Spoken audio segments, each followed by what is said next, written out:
Welcome to ACT.tv. I'm Juliana Forlano. Today we're seeing the climate crisis begin to chip away at our ability to survive on the Earth as air pollution leads to higher rates of asthma and parts of the world become too hot for human life. And yet, climate change and healthcare are often treated as entirely separate issues. Here to talk about how these issues are inextricably linked are activists Laura Packard and Margaret Klein Salamon. Laura is a stage 4 cancer survivor that was blocked by President Trump on Twitter. She's a Denver-based healthcare advocate and small business owner, senior advisor to 80 Barkins PAC Be a Hero, co-chair of Healthcare Voter, and founder of Healthcare Voices, a nonprofit grassroots organization for adults with serious mental conditions. Welcome, Laura, to the program. Oh. Also with us, Margaret Klein Salamon, is PhD, is a clinical psychologist turned climate warrior whose work helps people to face deeply frightening, painful truths of the climate emergency and transform their despair into effective action. Margaret is the author of Facing the Climate Emergency: How to Transform Yourself with Climate Truth, a radical new self-help guide for the climate emergency. She is the founder of the Climate Mobilization and Climate Mobilization Project. Welcome, Margaret, to the program. Thanks so much for having me. Can we start by talking about what are the most urgent and pressing issues that both of you see in respective areas of activism? Laura, let's start with you. Sure. Well, my focus right now is on making sure that everybody who is exposed to the novel coronavirus can get the treatments and testing that they need without having to face surprise medical bills of thousands, tens of thousands of dollars without ruining their lives. Mm-hmm. Well, that is a lot of work.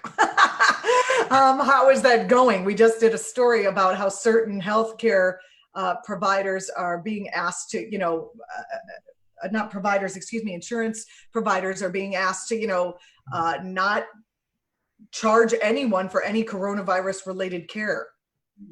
Well, theoretically, right now, testing is free, but as you know, testing has been hard to come by.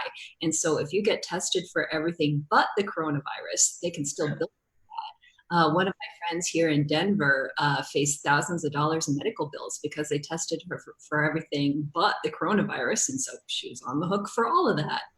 So there's always fine print when dealing with insurance companies, and they will find the loopholes to drive a truck through and charge you for it. That's really interesting, and I'm glad you brought that up because people are not, if you don't have the coronavirus, if you don't have friends who have had it, who you're closely talking to, we're not really aware of what kind of billing loopholes and things people are confronted with. Could you talk a little bit more, give some more examples so the people watching can really get a tangible feel for what exactly is going on out there? Sure.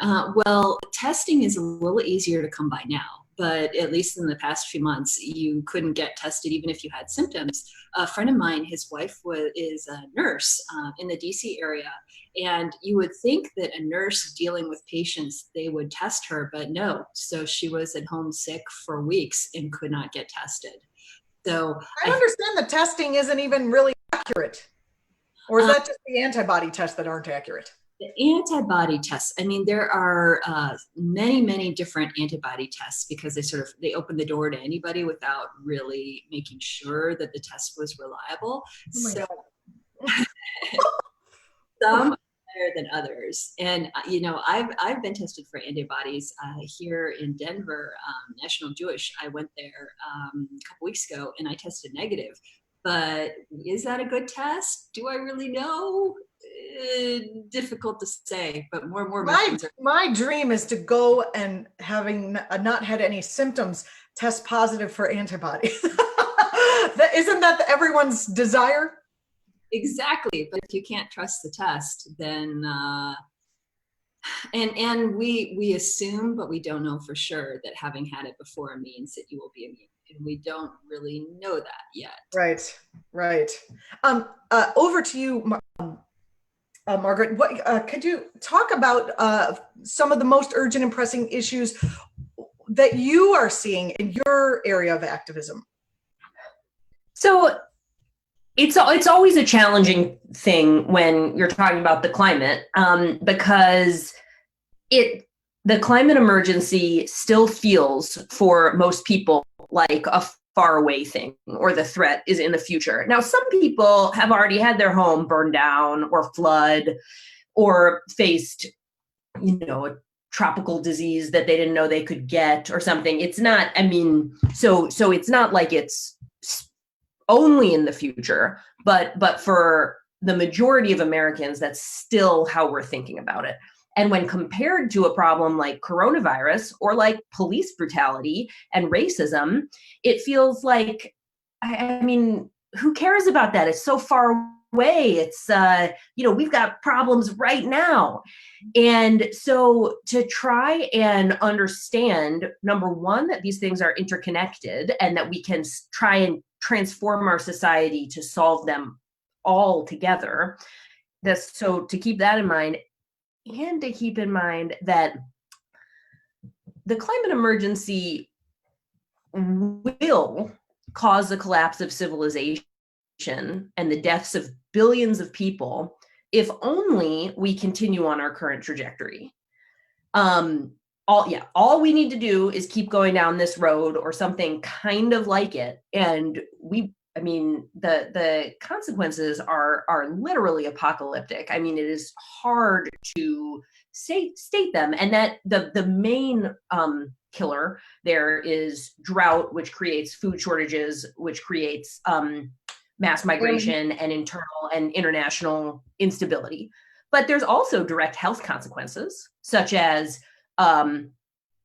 mosquitoes carrying Zika and West Nile virus and other tropical diseases to places that they would never have gone to before. And the permafrost melting and potentially unleashing pandemics from like centuries or millennia old. It's really an experiment that we're running on our world and ourselves, and it's quite horrifying.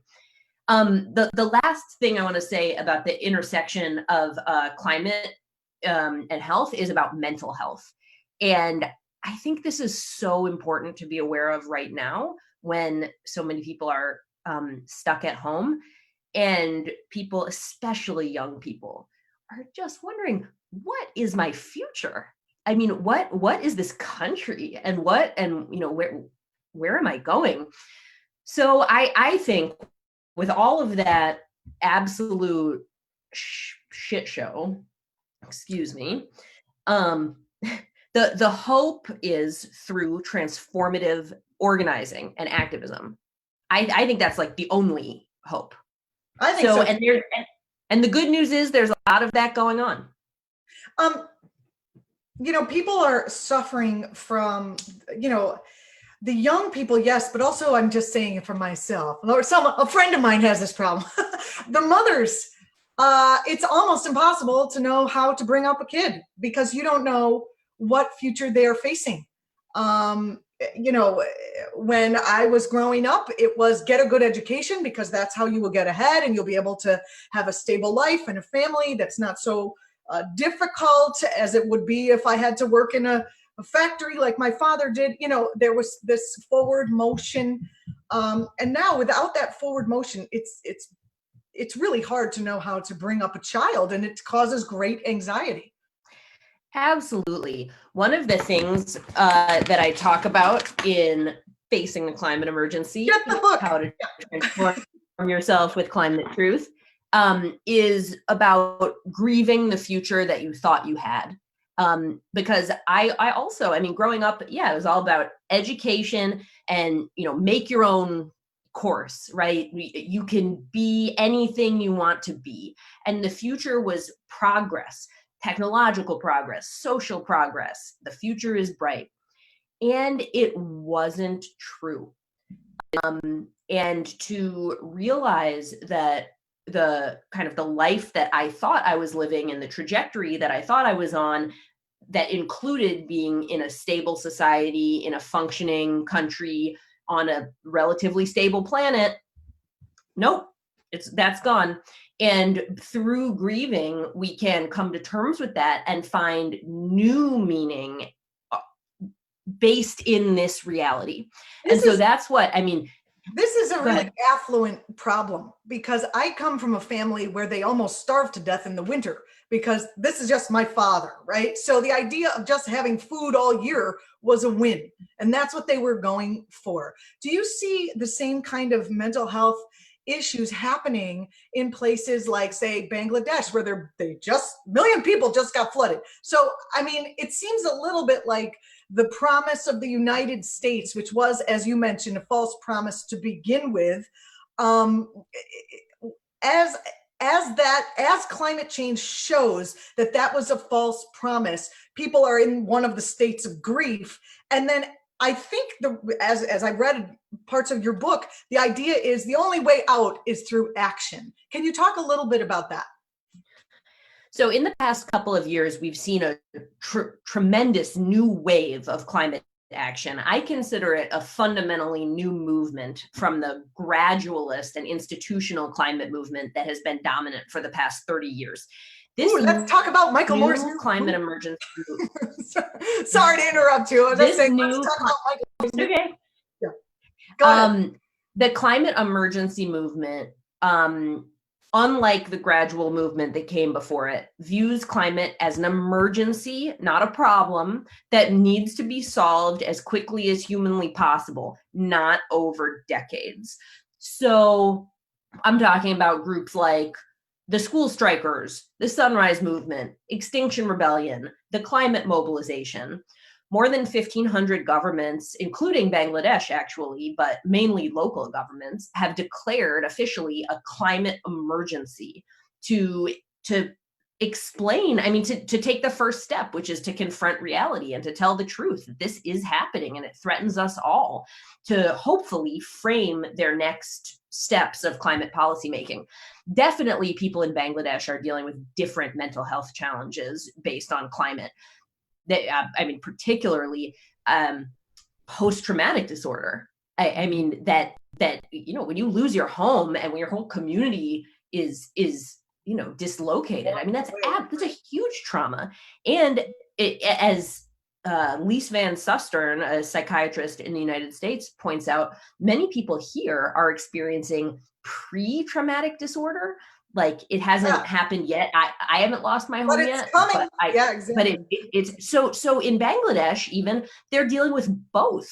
They have post-traumatic disorder from what's already happened, and they look to the future, and it's like, oh shit, like, where is the hope? So the only hope is through action, transformative Laura, I want action. to get to you in a second here, but just following up, Margaret, with something we were just discussing, that that's interesting, pre-traumatic stress disorder. Isn't that called anxiety? But I think it's better. I like how you put it that way. Isn't that just general what we understand as anxiety in terms of? Well, I guess sometimes we feel anxious about things that are real risks, and sometimes we are anxious about things that are mainly in our head. You know, oh my God, that person at the party, when I said that thing, did she think I meant it that way and it was rude or whatever? Like, I mean, I know that that's something that can really, like, you know, eat at me, especially before I started to understand what was going on in the climate. So anxiety, I think the difference is anxiety talks about an internal state, again, which can be caused by a real threat or something like from our own psychology. But the idea of pre-traumatic stress disorder is like, oh, it's coming. We know it's coming, and it. I see a lot of people, you know, in different areas of my life. Like, we were looking to buy an apartment, and the real estate guy, you know, real estate agents, can't really trust him. He's like, how about on the beach? We've got this. I'm like, how about on the beach? Are you out of your mind? You know, they're not taking into it, like, even, and then someone bought that house. So even like a lot of people aren't taking into account the fact that climate catastrophe is here and will continue to be worse and worse on the horizon. What do you make from a mental health standpoint? I mean, even just living surrounded mostly by people who are not taking it into account, Oh, yeah. is like a weird dystopian reality that I find myself in often. Absolutely. And alienation is one of the biggest emotional challenges for people who do understand this reality, because you look around and it's like, wait, my planet's having a climate emergency. Are you guys like, Hello? Yeah. whatever, you're not seeing it? But yeah, I mean, we are, more and more people are waking up, and that is the climate emergency movement. And 80% of young voters say that climate fundamentally threatens our way of life. I mean, like, there's starting to be an awakening, but fundamentally we're still asleep. I mean, they're still doing new construction in Miami Beach. Okay, that is like, what idiot would buy that? I mean, we're in the grips of a mass collective delusion that things are normal, and we got to wake up. How can we, Laura, over to you. Thank you, Margaret. How can we, Laura, over to you, bring together and message the fact that climate change is a health crisis? You know, that you have a piece here, climate change is a health crisis and doctors aren't prepared. From the piece, alongside anxiety, heart disease, and stroke, the effects of air pollution include aggravated asthma and weakened lung function. That means there are far more people with pre-existing respiratory conditions that put them at greater risk of dying of COVID. You've got, from the same piece, every child born today will have their health defined by climate change. This is from a November 19 report on health and climate change in the British medical journal, The Lancet. You know, can you talk a little bit about how we can message to get across to the masses the fact that climate change is a health crisis in the making? It's hard because people don't want to hear things they don't want to hear. I mean, 100,000 Americans have died so far. And I look outside my window and see people walking around without masks that have convinced themselves this isn't happening, or are convinced themselves that they're going to be okay. And I think that's sort of the nature of humanity, is that we want to believe that what happened in the past will continue to happen in the future. We want to believe that everything we were promised as kids will come true and that we're going to be okay. When I was diagnosed with cancer at 40, I had to fundamentally change my own idea of myself, which is, you know, healthy person. My life isn't even halfway done. Everything that's ever happened to me is going to continue like that for the next 40 years. And not. I mean, we are humans, but we're human animals. We have bodies. Those bodies fail.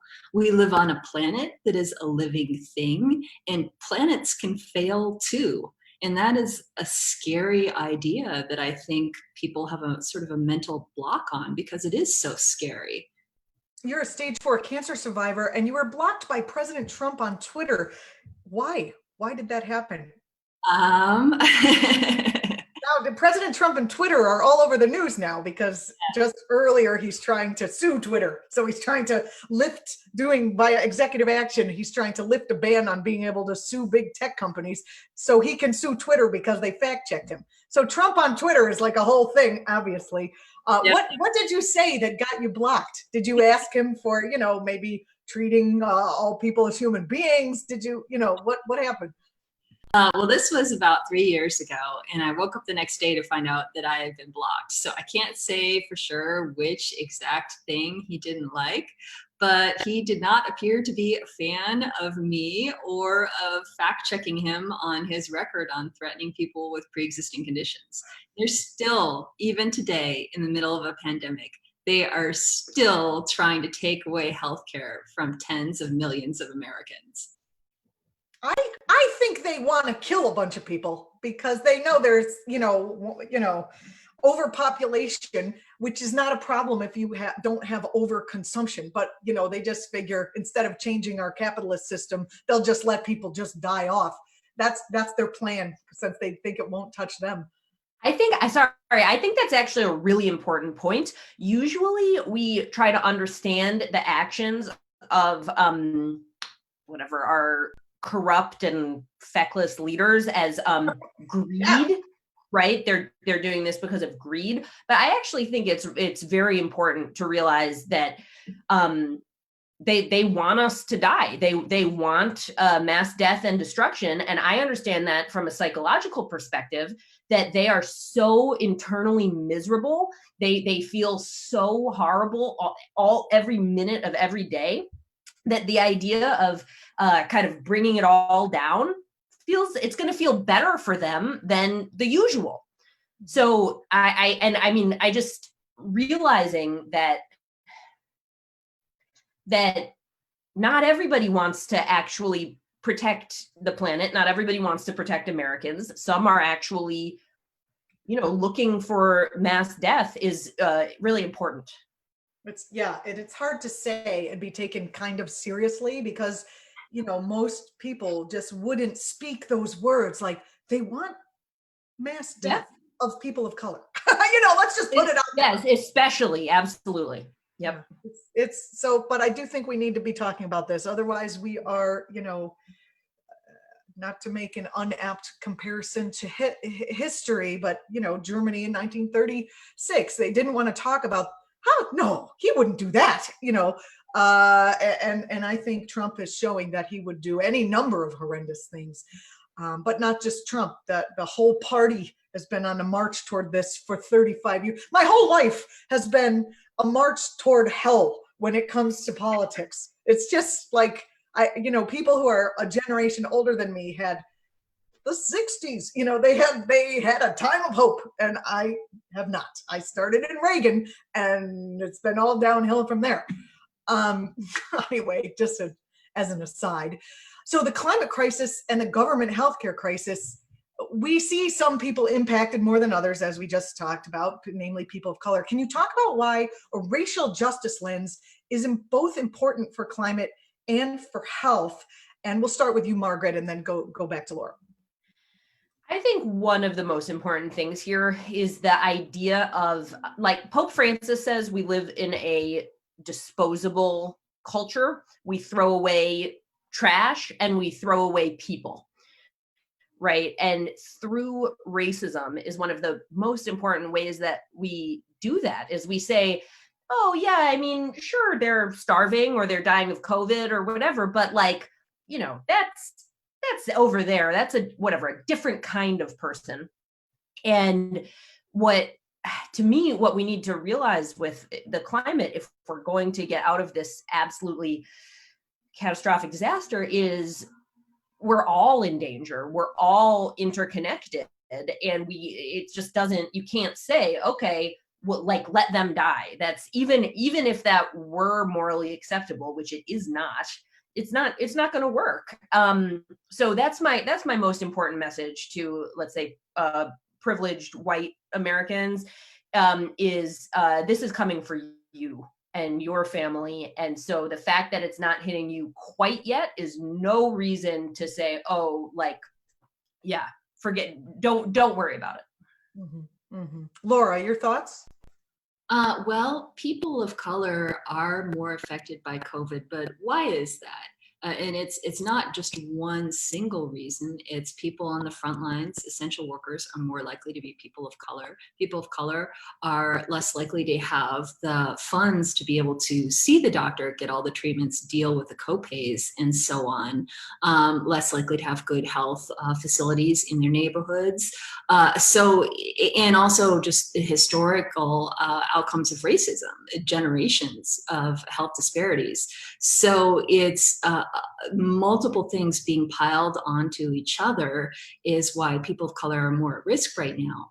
And just like what Margaret said, I think that some people are thinking that maybe I'm a white privileged person, so COVID isn't going to hit me. But just like with the climate, where we all live on one planet, with a pandemic, we all live in one world. You cannot wall yourself away and assume that you are going to be okay because you've pulled up the moat and drawbridge.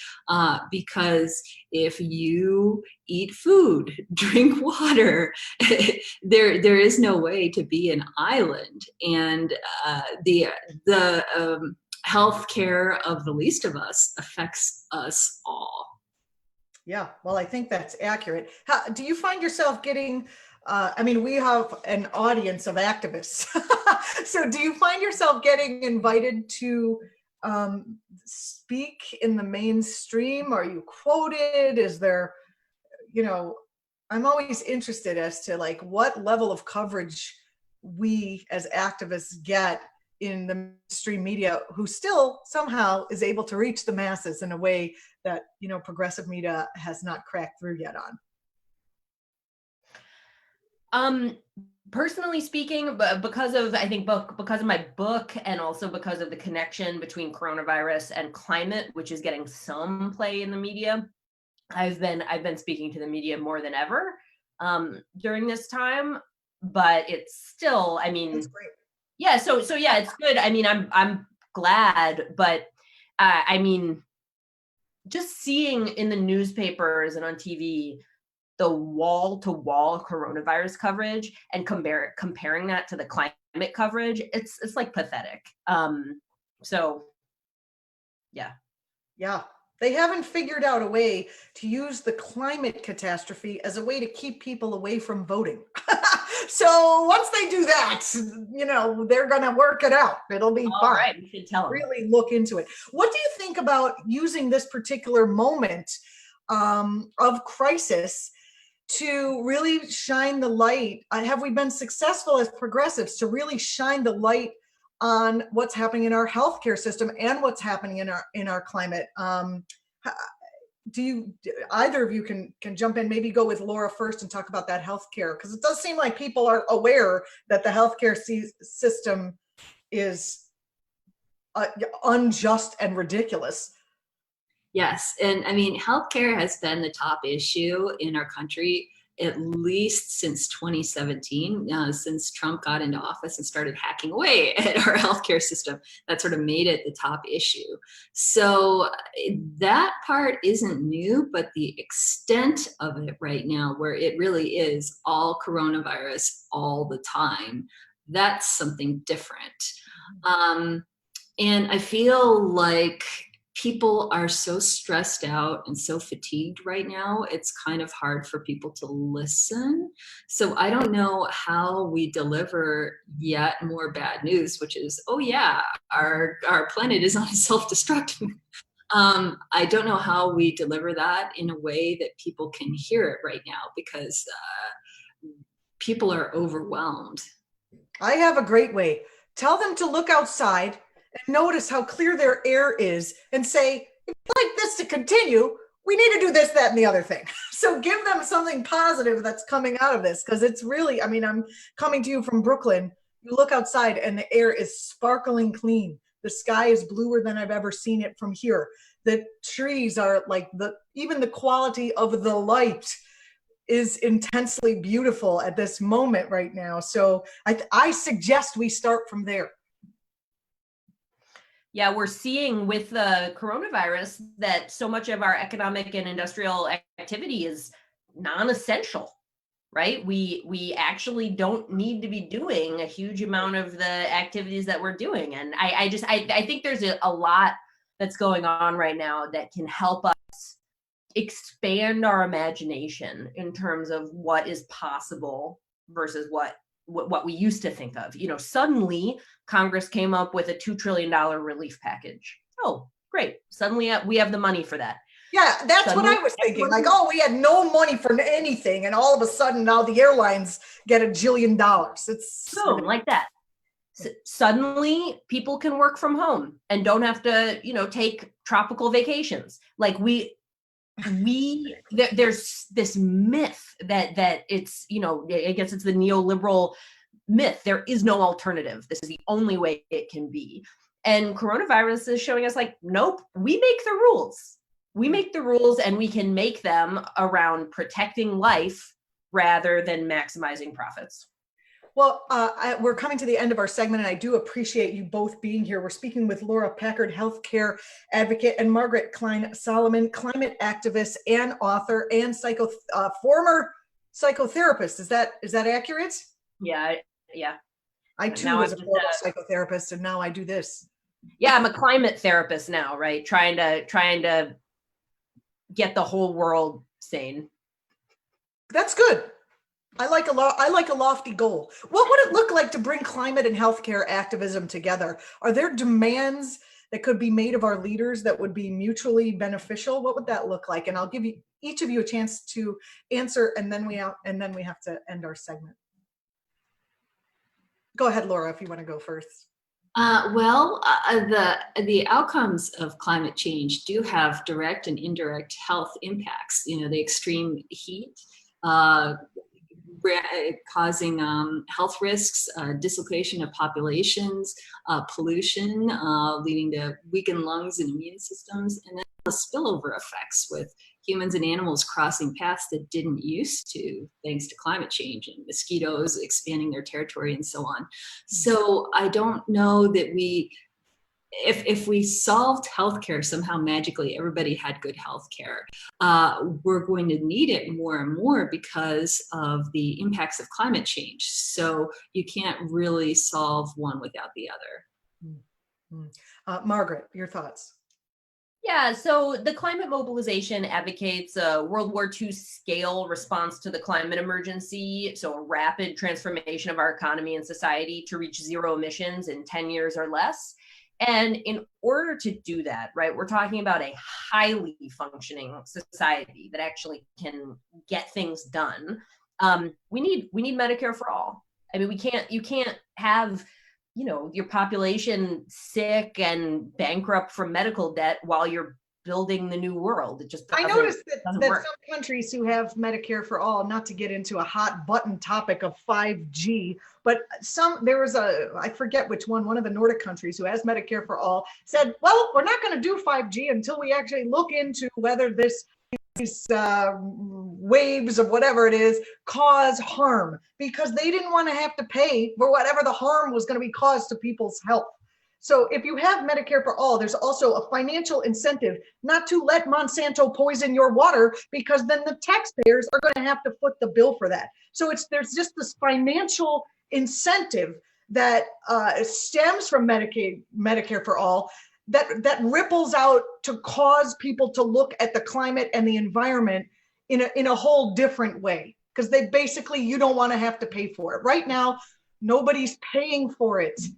The companies are outsourcing all of their costs and nobody has to pay for it. If you have Medicare for all, I got to pay for it out of my paycheck if you get cancer because Monsanto sprayed stuff on your lawn. You know, we need a financial incentive, in my opinion, to make this move forward. So that was my thoughts about why healthcare activism has to be at the forefront of climate activism.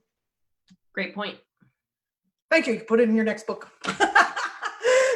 No, really. I mean, we think about this stuff all the time. How can people, how can people get involved in the work that you do at this moment in time? We have so many activists on our channel. And I know you can follow Margaret on Twitter, if there's still a Twitter, if Trump lets there be a Twitter, at Climate Psych, ClimatePsych. And you can follow Laura Packard at L Packard, Packard.